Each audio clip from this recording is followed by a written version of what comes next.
Por eso existen 4 evangelios. El apóstol Mateo escribió su evangelio de acuerdo a lo que él vio y cómo él entendió la grandeza de Dios. Luego escribió Marcos también de acuerdo a lo que él vio. Usted se da cuenta que Marcos, cuando escribe el apóstol Marcos, él incide sobre lo sobrenatural, sobre los milagros, sobre los endemoniados, sobre los prodigios.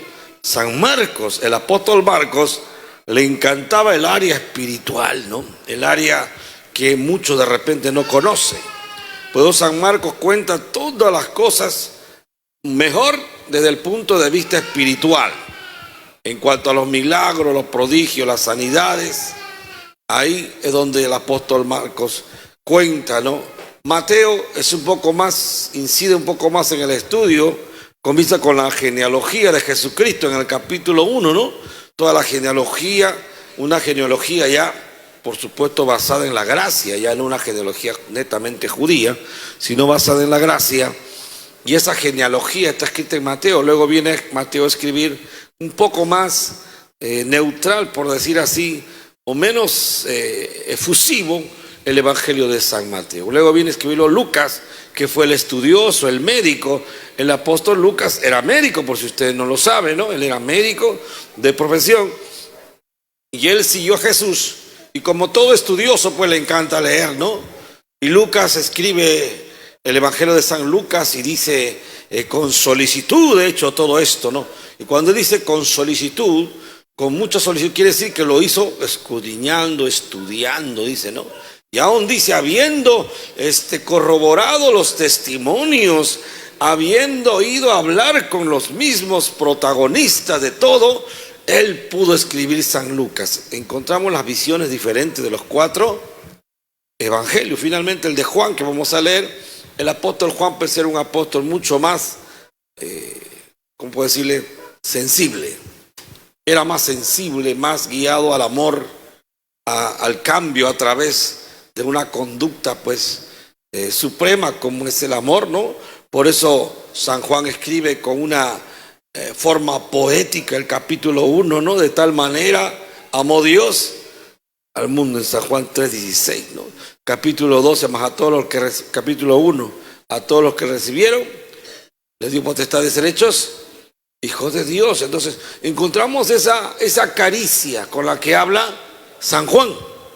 San Juan habla acariciando a la gente. Esa es su forma de él, amén, hermano. ¿Es su estilo de quién? De Juan, es su estilo de él. Pero encontramos un 5.º estilo, el estilo de San Pablo, ¿no? San Pablo sí era pues, él sí era vertical, su forma era totalmente militar. Porque Pablo era militar. ¿Escuchan, hermano? Pablo era militar. Mateo, ¿qué cosa era? ¿Se acuerdan qué cosa era Mateo? Mateo era un recaudador de impuestos. Un publicano era un traidor del pueblo judío. Pues una prostituta valía más que él. Así que el judío odiaba a los publicanos porque eran gente que no se podía confiar, porque habían entregado su confianza al pueblo romano. Por querer ganar dinero, entregaron al pueblo judío en las manos de los romanos.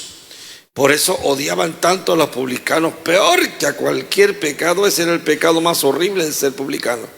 Pero Jesucristo vino a buscar lo que se había perdido. Vino a buscar a los publicanos, a las rameras, a las prostitutas, a los ladrones, a todos aquellos. Por eso encontramos 4 evangelios más las cartas de Pablo de la Gracia. Encontramos prácticamente 5 caracteres de una predicación. Mateo, publicano, siendo un hombre arrepentido, pero un hombre capaz. Por eso hizo las cuentas de la genealogía y todo lo escribió de una manera prístina, bonita, excelente. Marco lo escribe de un punto de vista espiritual. Le gustaba más la liberación, porque Marcos, ¿cuál era su carrera? Él era pescador de hombres, ¿ya? Era pescador, de ahí lo sacó Jesús. Luego sigue Lucas. ¿Quién era Lucas? Lucas era un médico. Lucas era un médico. Por eso cuando usted lee la carta de Lucas es exquisita en detalles, ¿no? Es exquisita en detalles, hasta cómo lo habla, cómo lo introduce todo su evangelio. Y Juan, ¿cuál era su carrera de Juan? Juan era pescador también, pero tenía una capacidad que era medio poeta, ¿no? Le encantaba y era sensible. Era sensible, o sea, era una persona que le gustaba que las cosas fueran hechas más con amor que con presión, algo así, ¿no? Y finalmente, Pablo, que fue ¿qué cosa? ¿Cuál es su carrera de Pablo? Pablo fue un militar eminente, prominente. Por eso que él tenía esa característica militar. Los militares romanos eran terribles, pues hermano, esos militares romanos, pues, eran gente que tenían principios. Ellos preferían morir antes de negar al César o antes de rendirse. Ellos preferían morir. Por eso ese carácter de Pablo cuando escribe, que él dice, no, que él prefiere morir antes que entregar o dejar el evangelio. Eso no lo vemos a los demás que hablan así. Por eso Pablo fue uno de aquellos que impactó. Pero no vamos a hablar de Pablo ahorita, sino de Juan. El apóstol San Juan dice en el capítulo 5, ubicaron en el capítulo 5, ¿no? Ahí fije su mirada en el capítulo 5. Poder en el nombre de Jesús. Un ratito, déjeme buscar aquí. Gloria a Dios. Se han robado los números. ¿Qué pasa acá? Aquí estoy en el 6, que no veo ni un número, ¿se da cuenta? Acá está el 5. 5. En el capítulo 5, en el verso, vamos a ver, poder en el nombre de Jesús. 5:15 creo que es, ahí fíjese.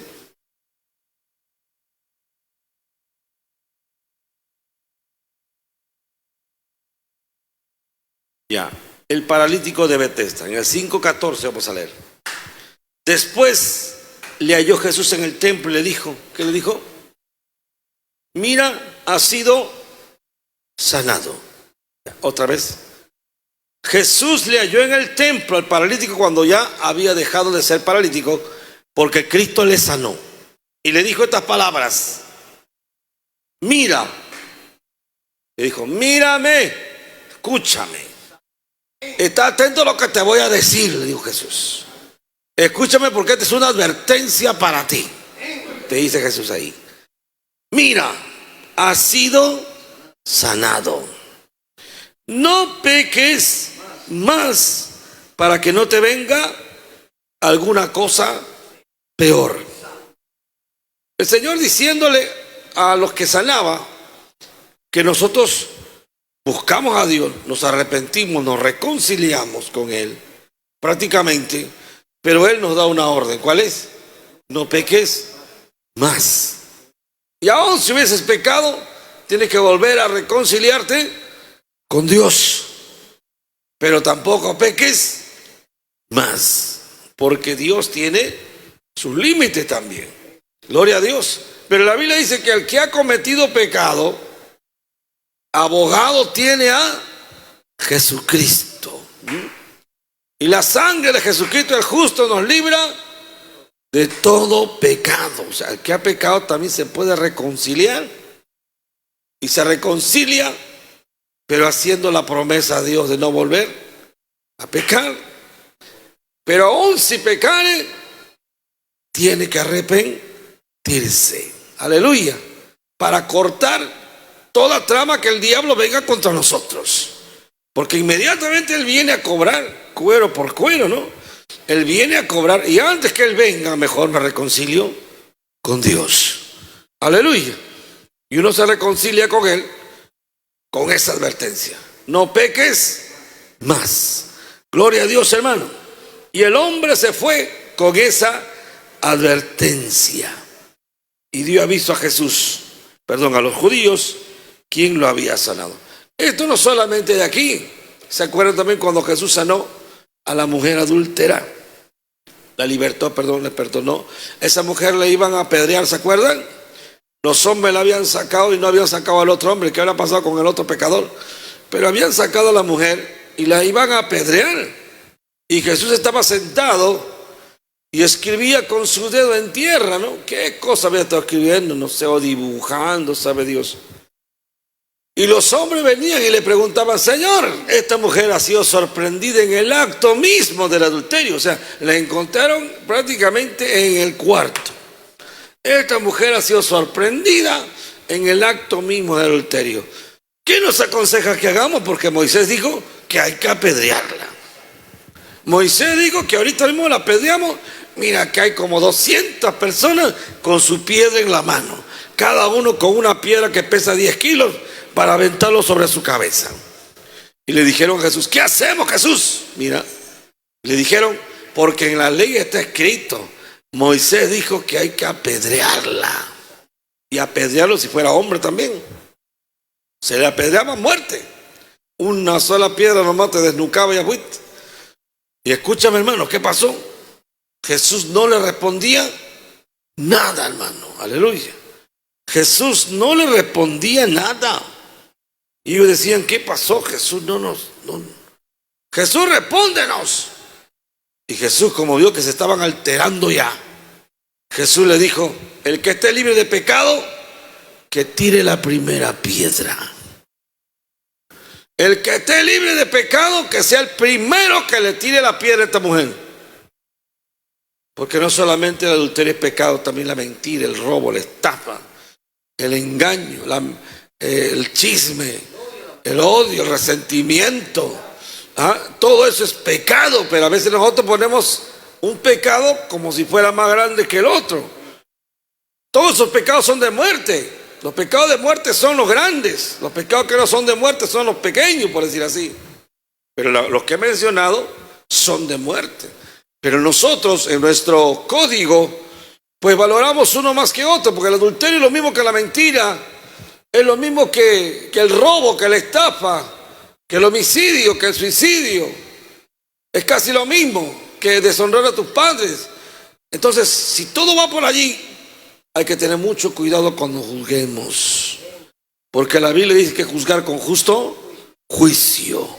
Poder en la sangre de Cristo Jesús. Dice que inmediatamente, desde el más viejo hasta los más pequeños, comenzaron a salir uno a uno tirando la piedra al costado, porque su conciencia había sido removida. La conciencia se activó y comenzaron a venir los pensamientos de todo lo que ellos hacían. Y entonces se fueron porque dijeron: yo también he pecado, todos hemos pecado, así que mejor no vamos. Y nadie se atrevió a darle una sola pedrada. Y cuando todos se fueron, dice la Biblia que Jesús estaba delante de la mujer, ¿no? Y Jesús le dijo: mujer, ¿dónde están los hombres que te acusaban? No están, Señor. ¿Ninguno te condenó? No, Señor. Yo tampoco te condeno. Pero una cosa te voy a decir. Escúchame, viene la advertencia, ¿no? Pero una cosa te voy a decir: vete y no peques más. Aleluya. Esa es la advertencia para nosotros, para todos, hombres, mujeres, todos aquellos que no queremos acercarnos a Dios. El Señor te dice: yo te voy a restaurar, sea el pecado que hayas cometido, haya sido mentira, robo, estafa, le pegaste a tu marido, a tu mujer, no lo sé.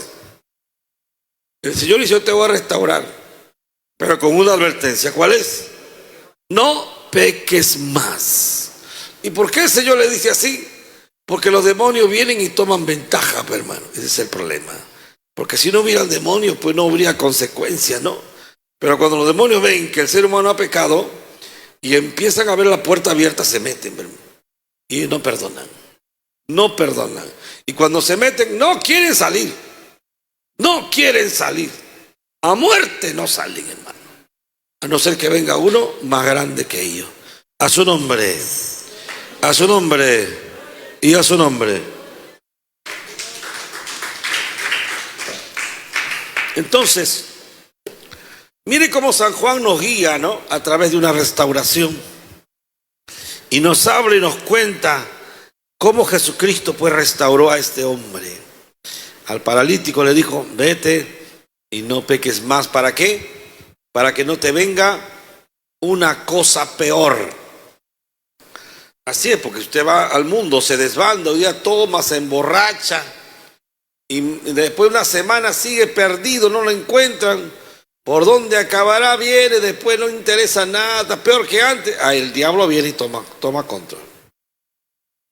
Ve hermanos que pecan a un ratito por A o B y se reconcilian rápidamente, como que se cierra una puerta, hermano. Por eso hay que tener mucho cuidado cuando nosotros tengamos tentaciones, hermano. Aleluya. Por eso la Biblia nos advierte que no debemos pecar, porque el pecado quita la comunión con Dios. Si yo quiero tener comunión con Dios, no debo pecar. O en todo caso tengo que hacer la oración del publicano. ¿Qué cosa es la oración del publicano? La oración del publicano es reconocer tu maldad. Saber que no mereces absolutamente nada, no mereces nada. ¿Cómo oraba el pecador? Dice que ni siquiera quería levantar sus ojos al cielo, ¿no? Quería levantar sus ojos al cielo y se golpeaba el pecho. De ahí viene el golpe de pecho, ¿no? Por mi culpa, por mi culpa. Y ahí se golpeaba el pecho y decía, Señor, sé propicio a mí que soy pecador.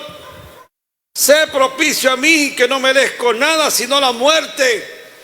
Ten misericordia de mí, Señor. Y se iba. Y el otro fariseo que estaba allí, ¿cómo oraba? Señor, te doy gracias porque no soy como ese pecador que está ahí. Yo no soy como ese pecador borracho. Como esa prostituta no soy. Gracias porque también yo voy a la iglesia, al culto, diezmo, ofrendo. Todo, Señor. Yo no soy como ese hijo del diablo. Y entonces el fariseo oraba así. Y el Señor preguntó, ¿cuál de los dos se fue restaurado? Y Jesús le dijo, el publicano se fue restaurado. Porque él reconoció que no merecía nada.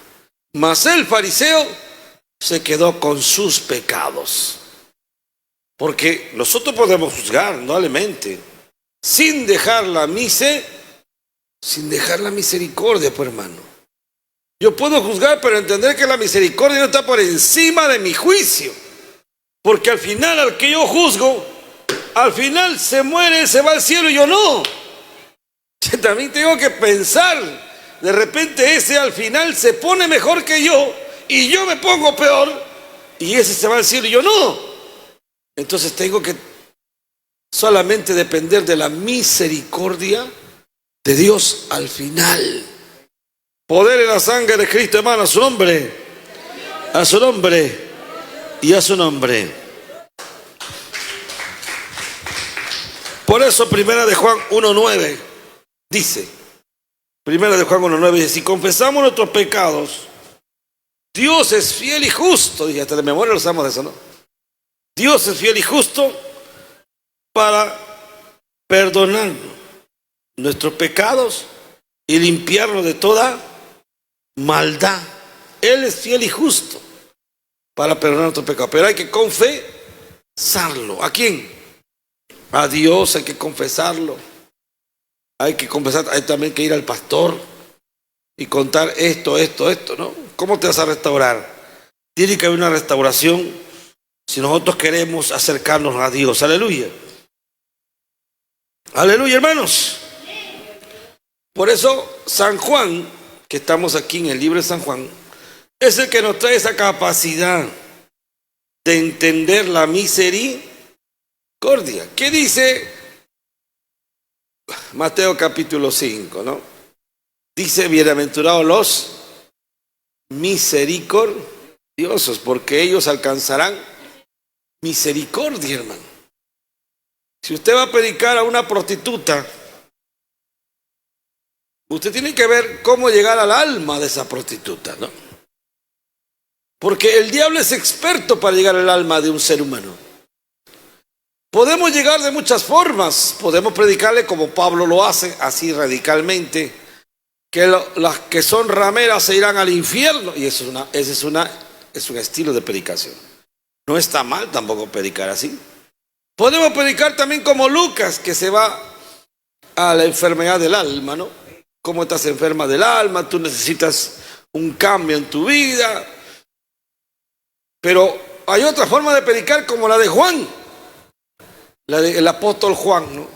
Y el apóstol Juan, ¿cómo predicaba, no? Hijitos míos, por quienes yo todos los días oro, por quienes yo hago las cosas de Dios. Juan hablando en esa palabra, hijitos míos, amados hermanos. Ahora, hay varias formas de predicar la palabra a una prostituta o a un pecador. Si usted se acerca a la prostituta y le habla como si fuera tu hija y le dice, yo sé que tú has sufrido, yo sé que tú eres una persona sufrida, sabe Dios qué habrás pasado en tu niñez, qué cosa habrá pasado, cuánto odio tendrás a cuánta gente que te hizo daño. Entonces, ¿qué estoy comenzando yo a hacer ahí? Estoy escarbando su corazón.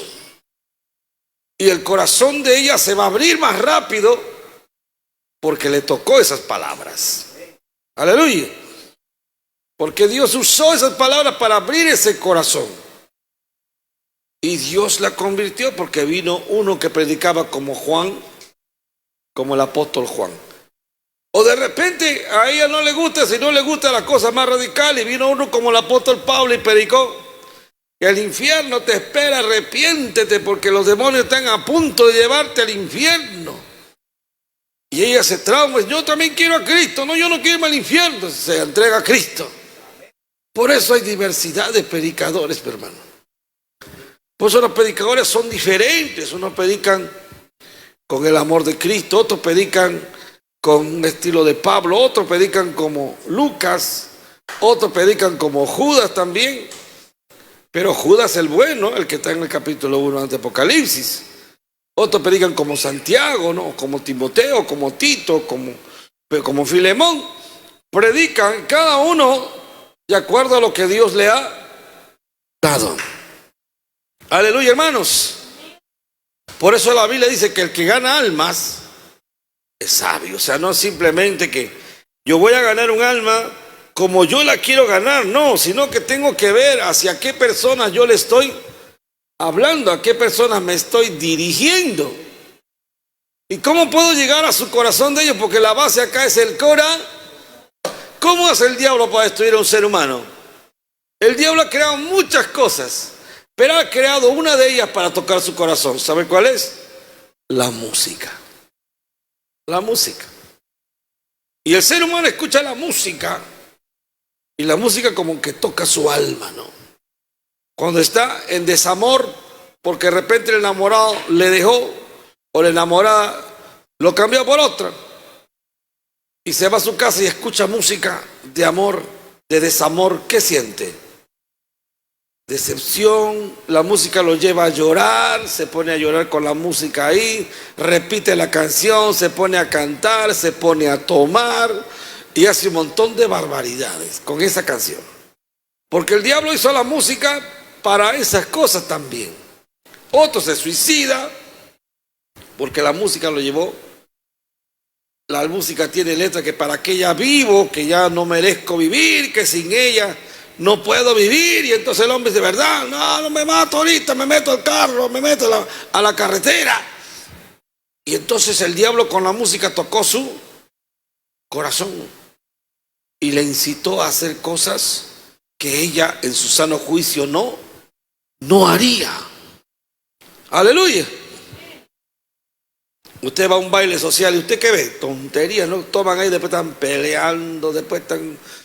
y uno ve unas cosas en los bailes, en las discotecas, que dice, Dios mío, todo lo que hace el trago, ¿no? Todo lo que hace la música en un ser humano, cómo lo lleva hasta un nivel de degradación terrible. Porque el diablo sabe ministrarlo. Gloria a Dios. Sabe ministrarlo. Por eso necesitamos nosotros también tocar los corazones de la gente de acuerdo a lo que Dios nos guíe también, hermano. Señor, voy a predicar a esa persona, ¿cómo le hablo? ¿De qué manera le hablo, Señor? Yo en un aire libre, pues yo predico mi estilo es predicar duramente, tipo Pablo, directo a la llaga. Ese es mi estilo. Pero si voy directamente al corazón de esa persona, ¿cómo iría? A ella no se aplica mi estilo, sino que ahí se aplicaría la dirección de Dios. Señor, voy a hablarle a esa persona. ¿Cómo le hablo? No, tengo que pedir la dirección de Dios.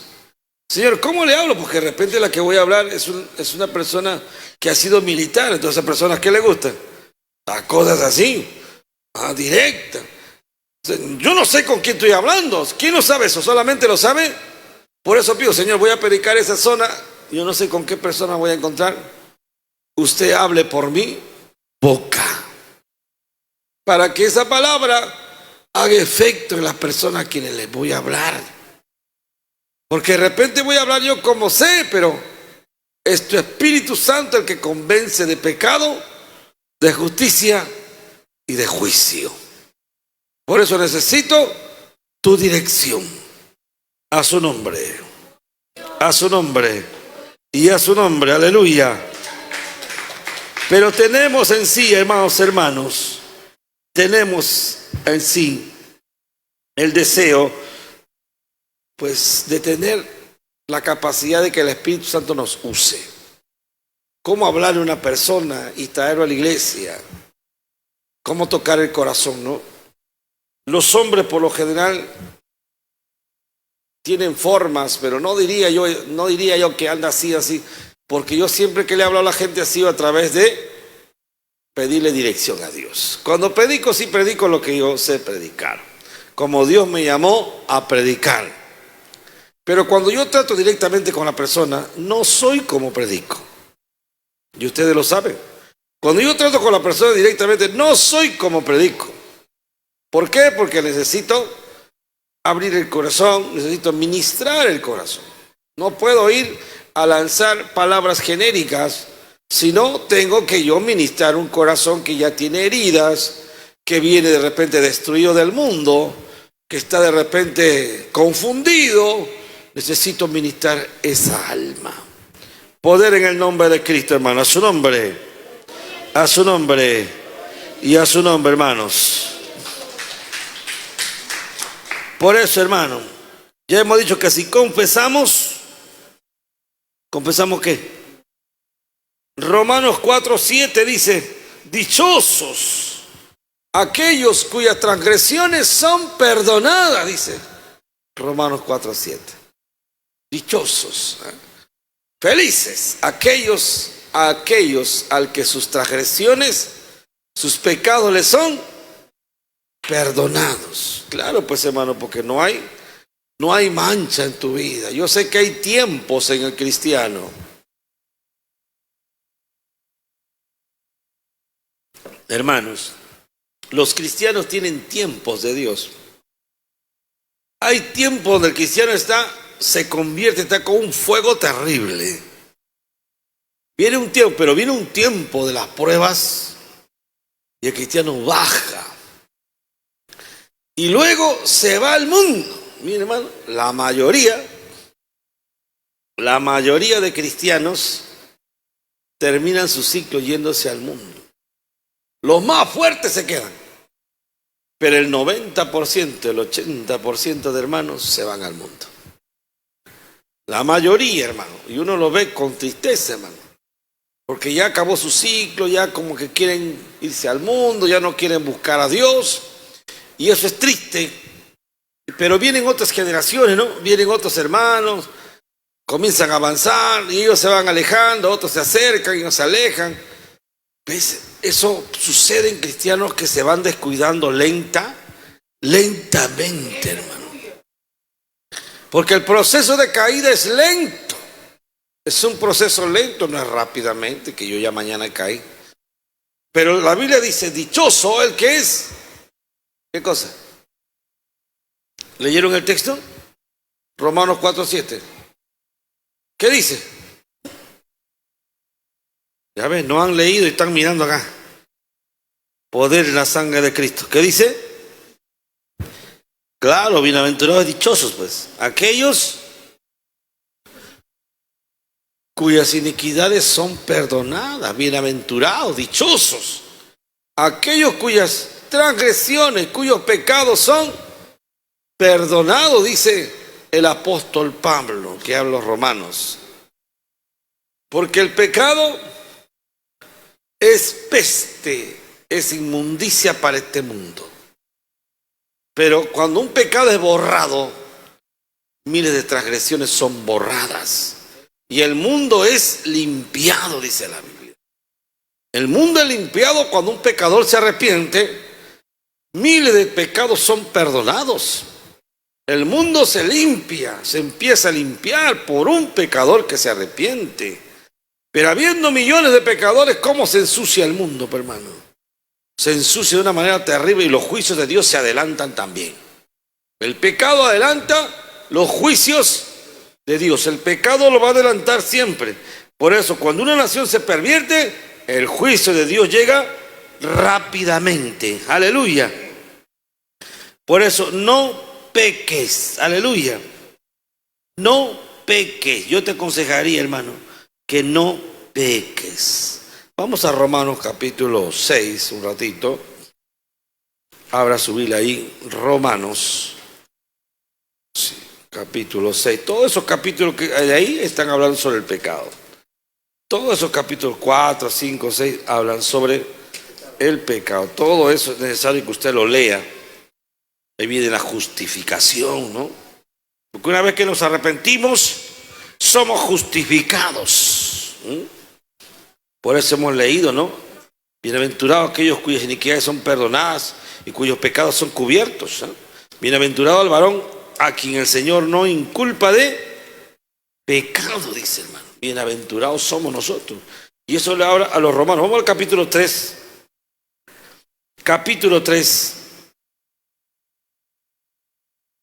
Verso 9. Capítulo 3, verso 9 dice: ¿qué pues?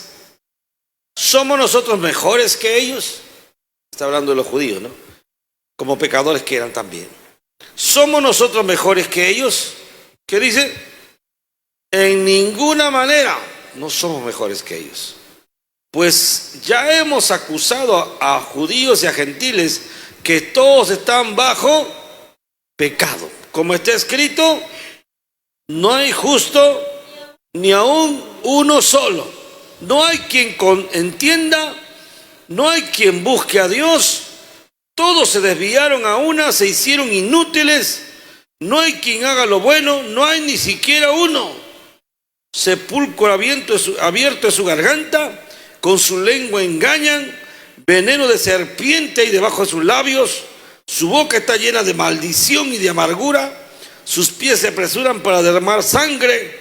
Quebranto y desventura hay en sus caminos, y no conocieron camino de paz. No hay temor delante de sus ojos, hermano. Aleluya. Aquí está citando el Salmo 36, ¿no? Pablo está citando el Salmo 36 de memoria. Miren que Pablo lo sabía de memoria. Gloria a Dios. ¿Cuántos salmos sabe usted de memoria? ¿Cuántos salmos sabe de memoria usted? Fíjese, hermano. Pablo hablando aquí de memoria un salmo. Volvemos a leer el verso 9, que está interesante para que no te olvides, hermano. Para que no se enorgullezca usted y diga: no, yo soy santo y tócame que soy realidad. No, no puede ser posible. Porque nosotros tenemos que entender que santo, pues, hermano, hay que arrepentirnos todos los días. Cada vez que oramos, ¿qué decimos? Señor, perdóname mis pecados, ¿no? ¿Quién pues dirá soy limpio delante de Él? Nadie, pues, hermano. La Biblia dice: ni las estrellas están limpias, todo está sucio. Nada está limpio delante de Dios, dice, hermano. Aún dice que la justicia del justo aún es como trapo de inmundicia delante de Dios. Fíjate, hermano, como trapo de inmundicia es la justicia de una hermana o de un hermano en la iglesia, porque no hemos aprendido aún todavía nada. Estamos camino a la perfección. Aleluya. ¿Qué pues diremos? Nos dice Pablo. ¿Somos nosotros mejores que los judíos? ¿O somos mejores que los pecadores? Dice. En ninguna manera. Pues ya hemos acusado a judíos y a gentiles que todos están bajo, todos han pecado. Todos. Poder en el nombre de Jesús. Hermanos, cuando Jesucristo fue crucificado, habían dos ladrones, ¿no? Uno estaba a la derecha y uno estaba a la izquierda. ¿Cuál de los dos se arrepintió? ¿El de la derecha o el de la izquierda? No, el de la izquierda no. Se arrepintió el de la derecha, porque la izquierda siempre no sirve ni para la política. Se arrepintió el de la derecha, hermano. Para que usted vea que el de la izquierda nunca quiso arrepentirse, más bien lo maldijo a Jesucristo. ¿Qué le dijo el de la izquierda a Jesucristo? Ve, tú, no sanaste a los enfermos, sálvate, ¿por qué no te salvas ahora tú? Así le dijo, hermano, en la cruz, estando clavado ese sinvergüenza. Estando sufriendo, todavía lo insultó a Jesucristo. ¿Por qué no te salvas tú? Le dijo. Y malcriado todavía. Fíjate, hermano, en cambio el otro le dijo, cállate, ¿qué estás hablando? Nosotros estamos pagando nuestras culpas porque nosotros fuimos malos. Pero este hombre, ¿qué daño hizo? Fíjate, hermano, el de la derecha. No era perfecto el de la derecha, pero se fue con Cristo. Y Jesucristo le dijo, hoy estarás conmigo en el paraíso. Ese hombre había sido ladrón toda su vida, pero tenía sensibilidad, era sensible. Y él dijo, nosotros estamos aquí porque nos lo merecemos, porque nosotros fuimos ladrones y hemos pecado. Pero este hombre, ¿qué hizo? Este hombre no hizo nada para estar aquí. Y ese solo hecho de tomar conciencia le dio el perdón de Jesucristo. Y Jesucristo le dijo, hoy estarás conmigo en el paraíso. Pero faltaba que le rompan las piernas a los ladrones. Porque cuando Jesucristo murió, lo bajaron de la cruz. Pero los ladrones estaban vivos. Cuando Jesucristo estaba muerto y lo bajaron, los ladrones estaban vivos ahí gritando, agonizando. Y los que estaban crucificados no morían en días, estaban 5 días, semanas, y no morían. Y como al otro día era fiesta de los judíos, mandaron a los romanos que les rompiesen las piernas a los ladrones para que mueran. Y con esa comba le rompieron las piernas que le vino un paro cardíaco fulminante y lo mató por el dolor tan terrible, ¿no? Eso le faltó al ladrón que se arrepintió. ¿Tuvo que pagar sus culpas en la tierra? Sí, lo pagó. Pagó y Jesús se lo llevó. Pero el otro, que estaba a la izquierda, no se arrepintió y encima le rompieron las piernas y encima se fue al infierno porque no fue sensible a la voz de Dios. A su nombre, hermanos, a su nombre y a su nombre. No le desee el mal a usted ni a sus enemigos. ¿Me entiende? A veces ganas, no falta, ¿no? De desearles el mal. Pero no le desees el mal ni a tus enemigos, hermano. No, no le desees el mal. Como dice el Señor, Padre, perdónales, porque no saben lo que hacen. Y algo más, no le tengas en cuenta este pecado. Eso es lo que dicen los hombres y mujeres de Dios. Cuando alguien te hace daño, Señor, no le tengas en cuenta este pecado. Cuando mataban a los hombres de Dios, tanto en la Biblia, aún Jesucristo y los mártires repetían esa frase. No le tengas en cuenta este pecado, Señor. Cuando mataron a Esteban, Señor, no le tengas en cuenta este pecado, lo estaban apedreando. Él no estaba ahí, no te metas conmigo, que yo soy hermano, él te va a caer un rayo en la cabeza. Que tú no sabes quién soy yo, con quién te has metido. No. Él se agachó y dijo, Señor, no le tengas en cuenta este pecado. No, porque los cristianos no podemos estar peleando con nadie. Aleluya. Y entonces, el pecado nos destruye. Y dice, como está escrito, no hay justo ni aún uno solo, hermano. Aleluya. ¿Cuánta gente ha venido a la iglesia que yo he conocido y me han dicho, pastor, yo no soy mala, yo soy buena, yo no le hago daño a nadie? Eso no te justifica para irte al cielo. Más bien eso te condena, porque ni siquiera reconoces que eres un miserable pecador. Todo el que viene a la iglesia, así sea el pastor quien sea, tiene que reconocer que es un miserable delante de Dios y que necesita la misericordia de Dios. Todo el que viene a la iglesia tiene que reconocer que merecemos el infierno. Y cuando reconocemos así, somos restaurados por el Señor, porque hemos reconocido de dónde salimos y reconocemos nuestra maldad, nuestra inmundicia, porque justo, ¿quién pues, hermano? ¿Quién pues soy justo? Solo Dios puede decir quiénes somos justos, ¿no? Pero mientras estamos en este mundo, el pecado nos asedia por todos lados. Aún con una mirada, un pensamiento, un gesto, aún sin quererlo pecamos, hermano. Es increíble. Por eso necesitamos la regeneración. No hay quien entienda, dice el verso 11. No hay quien busque a Dios.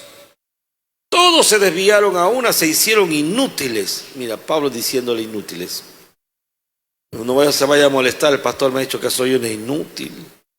No, aquí Pablo está diciendo, todos se hicieron inútiles. ¿Qué significa la palabra inútiles? Que no haces nada bien. ¿Ya? Por eso no te moleste cuando te digan que eres inútil. Ay, qué feo suena, pastor. Pero acá la Biblia dice, todos se hicieron inútiles. No hay quien haga lo bueno, no hay ni siquiera uno. Eso era la condición, y hasta ahora es la condición del ser humano. Peor ahora que la fe ha bajado, peor ahora que los pecados han aumentado. Estamos en ese momento terrible. Sepulcro abierto es su garganta, con su lengua engañan, está citando el Salmo. Veneno de serpiente hay debajo de sus labios. Veneno de serpiente. Cuidado con el odio, las malas palabras, el insulto. Cuidado, hermano. Necesitamos tener una mente limpia, un corazón limpio y una boca limpia. Su boca está llena de maldición y de amargura. Maldición, lo que profiere alguien que odia, y amargura es un corazón dañado. Un corazón que tiene amargura en su alma. ¿Qué es la amargura, hermano? Es una persona que no tiene paz, que tiene envidia, que tiene, ¿qué más? Orgullo, soberbia, resentimiento, odio, maldad en su corazón. Es una amargura terrible. Hay seres humanos que son así, ¿no? Tienen amargura, odian hasta al perro, al gato, todo le cae mal. Gritan por aquí, por allá, tienen una amargura terrible, ¿no? Parece que tienen veneno en vez de sangre.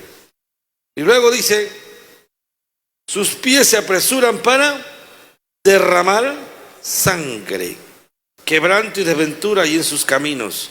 No conocieron camino de paz, no hay temor de Dios delante de sus ojos, no hay temor. Tiene que haber temor de Dios, pero el temor no viene, sino es por la disciplina. Esa es la diferencia. Si yo predico con amor, la gente entiende y se reconcilian, se arrepienten, entregan su vida a Cristo. Sí, lloran también. Pero si es que no hay disciplina, no hay temor. Por eso que a veces Dios castiga también. Dios castiga y la gente viene llorando a la iglesia con una enfermedad, vienen locos, traumados, vienen enfermos, paralíticos, vienen ciegos, vienen, no sé, vienen a la iglesia. Entonces Dios castiga, ¿para qué? Para que tengamos temor a Él. Porque solamente Él nos puede hacer libres. Aleluya. Dios solamente tiene el poder para echar fuera a los demonios. Ahora dice también, aleluya. ¿Dónde estamos? ¿Qué versículo? 19. Pero sabemos que todo lo que la ley dice, lo dice a los que están bajo la ley, para que toda boca se cierre y todo el mundo quede bajo el juicio de Dios. Pero no vamos a hablar de la ley, porque estamos hablando de el arrepentimiento, estamos hablando de la reconciliación, estamos hablando del cambio de vida, cómo se produce y cómo se puede predicar. Aleluya. Si a mí me invitan a predicar a un penal, ¿cómo debo predicar? ¿Cómo me aconsejaría usted predicar?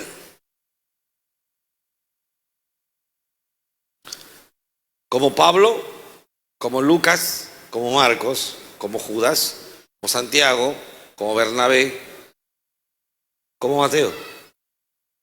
¿Cómo me aconsejaría predicar a 5,000 presos que están allí escuchando la prédica? Un tema donde se ha tocado su corazón, yendo a las heridas que ellos tienen, que el diablo ha desgraciado. Pero ese no es mi estilo, pues. Mi estilo es marcial. Me para una buena prédica, David y sus 300 valientes. Y los desafío a ser uno de los valientes que siguieron a Cristo y a David. Puede ser también, ¿no? ¿Cuál de las dos prédicas daría más fruto? Eso ya lo veríamos de acuerdo a la unción de cada uno. Pero, indudablemente que esa gente no ha tenido amor casi nunca. A esa gente los han odiado desde niños. Esa gente desde niños vivió en la calle, vivió golpeados, vejados, abandonados. No han tenido papá, mamá. Y esa gente es como un gato salvaje, ¿no? Que se necesita solamente el amor para poder crecer. Pero la unción también lo puede cambiar. O sea, ya depende, hermano, del predicador que pueda ir y de cómo Dios lo use. Pero en primera vista, pues lo que le va a tocar es la prédica del amor de Dios. ¿Están aquí, hermanito? ¿Qué palabras tocan a tu esposo? Acá hay mujeres. ¿Le hablas con dureza? ¿Le hablas con amor? ¿Vas al corazón o al hígado? ¿Dónde vas cuando hablas con él? ¿Cómo vas? ¿A la herida? ¿A la herida? ¿A la llaga que está a punto de reventarse? Indudablemente que necesitamos el amor de Cristo en el corazón. ¿Están aquí, hermano? Indudablemente que por eso Pablo dijo, yo les enseño un camino más excelente, dijo Pablo, ¿no? Porque Pablo estaba enseñando los dones, de las profecías, de todo. Enseñaba todo, pero dijo, yo les enseño un camino más excelente que eso. Mejor que todos los dones, los talentos, les enseño algo mejor que eso. ¿Cuál? El amor de Dios, dijo Pablo. Y dijo, el amor todo lo puede, el amor todo lo soporta. El amor nunca deja de ser. ¿Ah? Y comenzó a hablar del amor de Dios, Pablo. Mire, Pablo el marcial, Pablo el militar, comenzó a hablar en el capítulo 13 de Corintios sobre el amor de Dios como el camino más excelente que cualquier cosa en la tierra. Porque Pablo también aprendió de Bernabé y aprendió de Marcos, ¿no? Porque Pablo andaba con Bernabé y Marcos y no se llevaban bien porque Pablo era más marcial y Bernabé era más sentimental. Y Pablo andaba con los aguerridos y Bernabé andaba con los amorosos. ¿Están aquí, hermanos? A su nombre. A su nombre. Y a su nombre.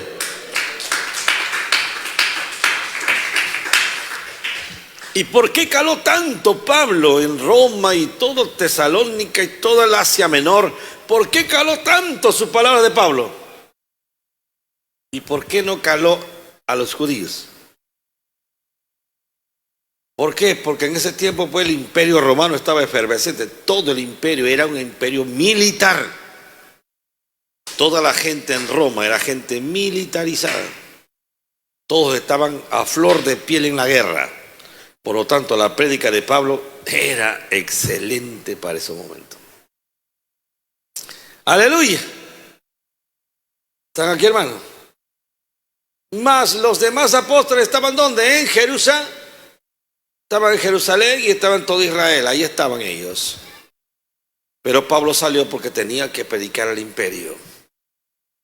Como venía pues del imperio romano, pero del imperio griego, luego venía el romano, y los romanos fueron el imperio más duro de todos, los que duraron más y los más terribles también. Por eso Pablo pudo calar en esa gente, hermano. Poder en la sangre de Cristo Jesús. Ahora, vamos ahí también para ir avanzando ya, ya que mis hermanos, algunos están, gloria a Dios. 8, capítulo 8 de Romanos.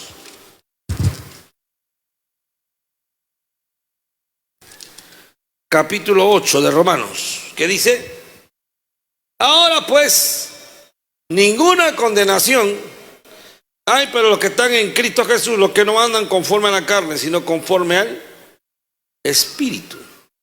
Pablo dice que tenemos que vivir en el Espíritu, pero antes de que Pablo mencione esto, Pablo pasó por problemas como muchos de nosotros hemos pasado.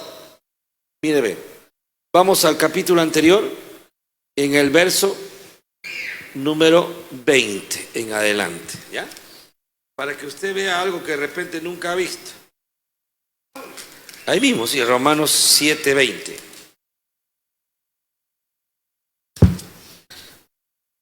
¿Qué dice?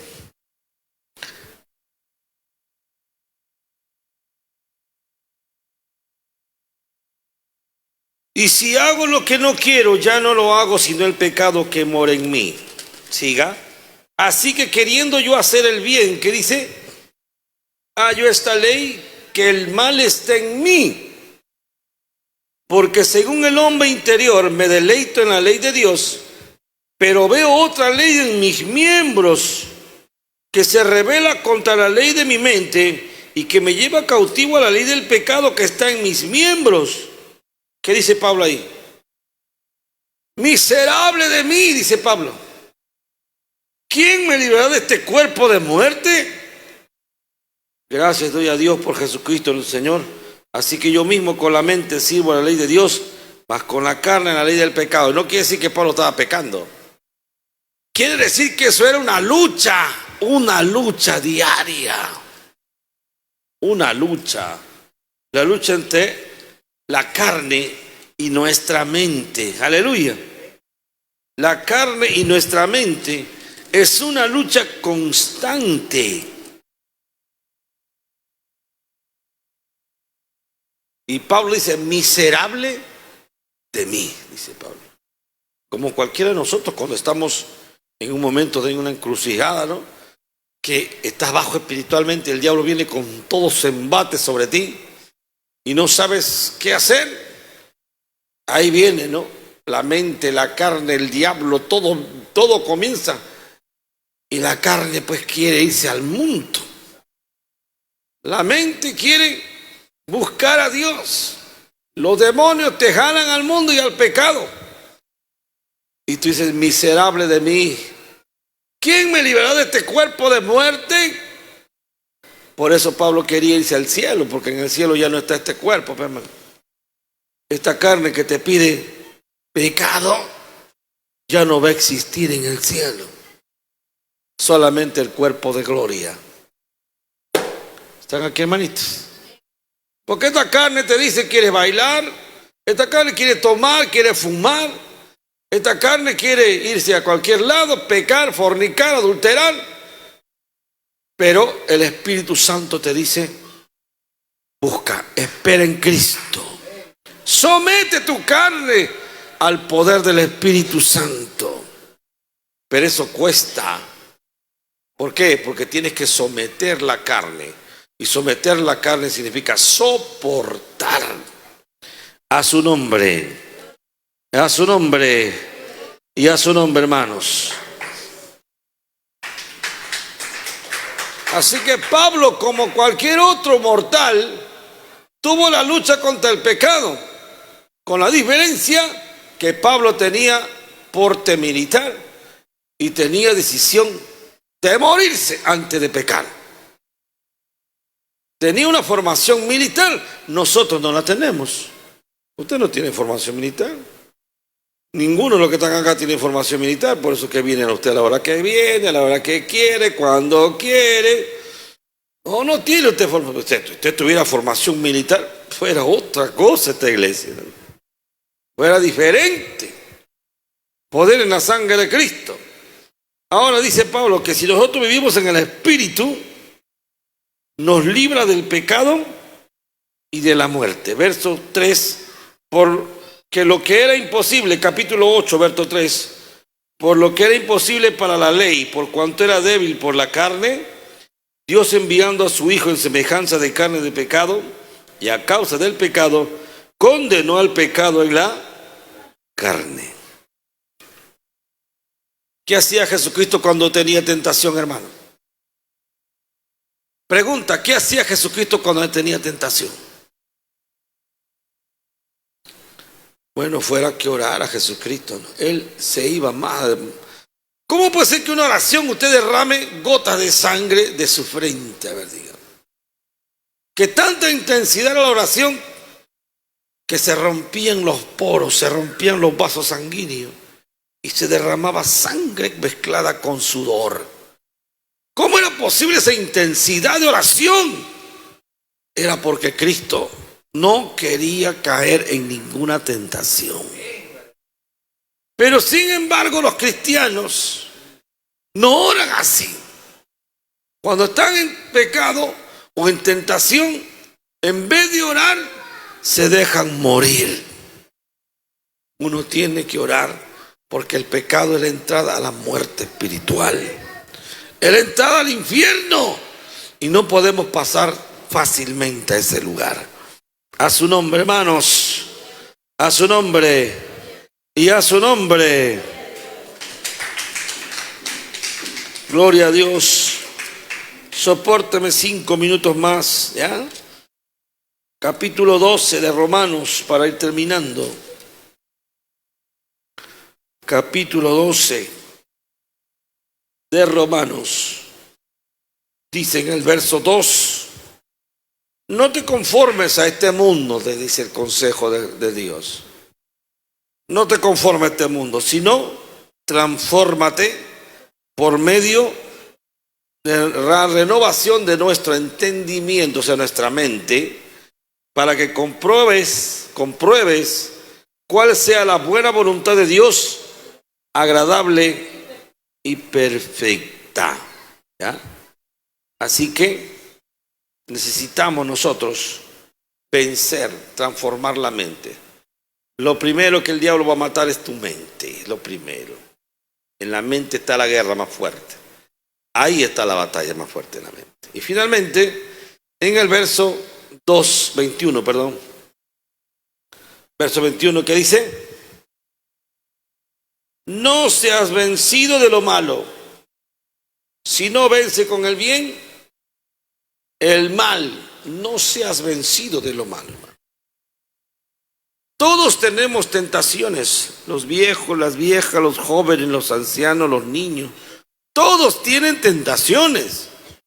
Y el diablo ha trabajado todo este mundo para que luche contra nosotros, ¿no?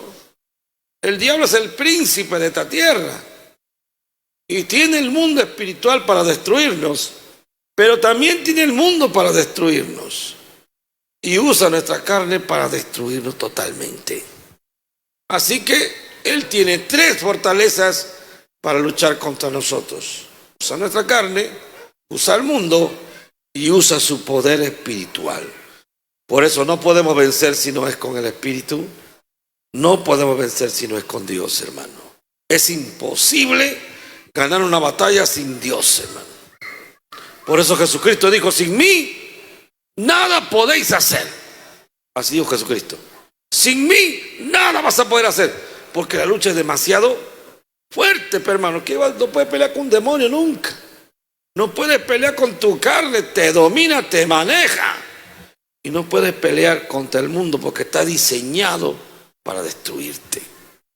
Está diseñado todo para destruirte. Por lo tanto, solo con Jesucristo podemos vencer. Amén, hermanos. Vamos a orar ya. Yo sé que ya usted va a descansar. Así que usted aprenda lo que dijo Jesús. Vete y no peques más. Para que no te venga una cosa peor, dijo el Señor. Por lo tanto, hay que hacerle caso al Señor. No es fácil, hermano. Pero no es imposible con el Espíritu Santo. Vamos a orar, Padre Santo, tú eres bueno. Tú eres bueno, Padre, en esta noche pedimos tu asistencia. Pedimos tu gran misericordia. No somos perfectos, cometemos errores y venimos delante de ti, Señor, como el publicano, reconociendo nuestras maldades, reconociendo nuestras iniquidades.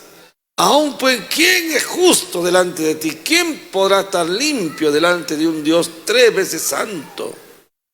¿Quién pues podrá estar limpio si ni aún las estrellas del cielo están limpias delante de ti, Señor? Padre, en el nombre de Jesús, toca la vida de mis hermanos, rompe las cadenas, rompe las ataduras, Señor.